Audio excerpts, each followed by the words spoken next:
Let's build a business based on H2H, not B2B, but human-to-human sales and marketing automation. A human approach is the only one that sells.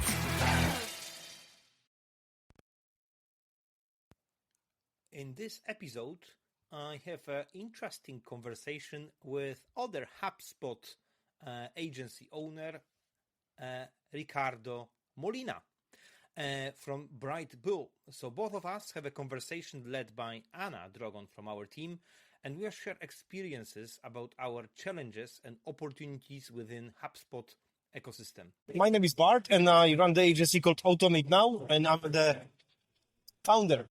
Ricardo, and I'm the founder of Brightbull. So we're an agency that works predominantly with event organizers, media publishers, and membership organizations. I work predominantly in the UK, but we have coverage everywhere because we are specialized in specific industries. Yes, we are UK-based, but my roots are in Poland, so we have a bit of Poland footprint when it comes to services. Our recent sales attribution report divided the revenue between mainly Europe, 60%, and the 40% revenue from the US, which is very interesting. Amazing.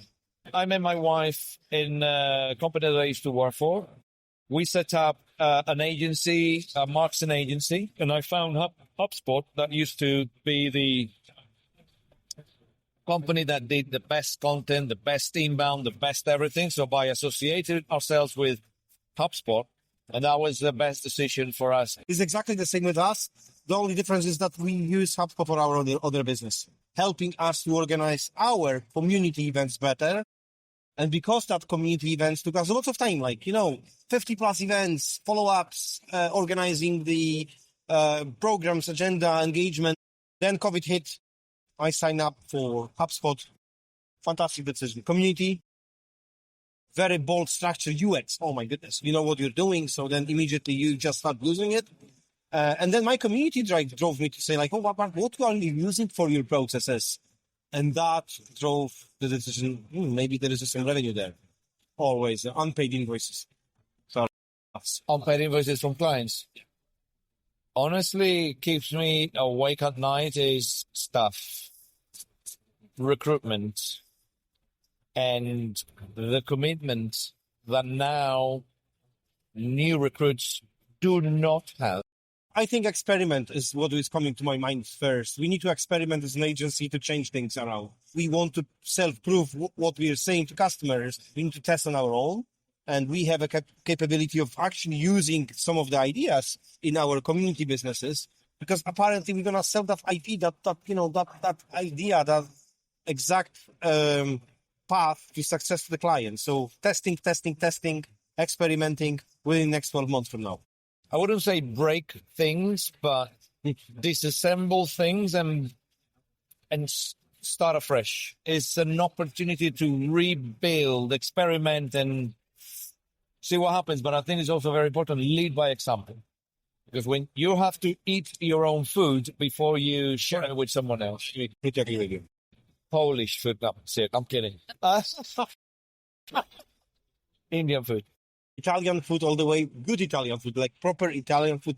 We're in San Francisco, actually, in inbound. We had the Italian, I think the old Italian restaurants, the best ever lasagna. Obviously, lasagna is nothing like lasagna. Intense, passion, and very kind. Honest, curious, giving the opportunity for people. I don't know how to use the word. Loving, for sure, encouraging, and positive. I probably would say cooking, because I'm cooking all the time for my family. So cook, a good cook, a feeder. A feeder. Yeah, that's the first one. I'm a bit of HDHD, so I need to do I cannot sit in the sofa and do nothing. You would like to be an animal, a bird, sir. Yeah, I will be a lion. I would probably look for the opportunities that are interconnected with what we're doing now. Because being an agency means that we are exposing to the threats, but also many opportunities. So I would probably say building a little bit of empire of small businesses around, rather than just going to one big, because I still am a human. I want to keep human connections. Having business of 50, 100 people, you will lose that. You've got your middle management and so on. So I'll still want to keep relatively small and manageable. I like to stay small because that's the fun. Growth, in my opinion, and based on my personality, represents challenges and headaches that are way outside my comfort zone. I don't want a headache about recruitment. It keeps me awake at night. I don't want headaches about invoices not being paid.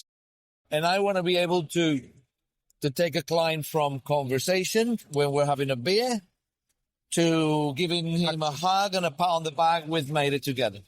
First thing I'm doing from the work perspective, I browse my LinkedIn. Make myself the best cup of Colombian coffee every day. I think some of the business can survive without any face-to-face. But this is not my piece of cake. I love to see the people have a beer, have a conversation, have a good Colombian coffee, Yeah. Polish sausage, so. Yeah. I think you can run a business 99% digital, but that 1% is needed at the physical level. Just calling, not just emailing, calling people immediately what is happening. If that was a mistake from our side, just saying like, hey, that was our bad.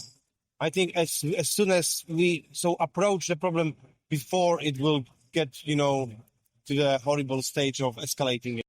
So if I see an issue, I own it. I think it's 3 R's. Recognize, remedy, if you need to, reward. We love Automate Now. We love Brightbull. Yeah. Let's build a business based on H2H, not B2B, but human-to-human sales and marketing automation. A human approach is the only one that sells.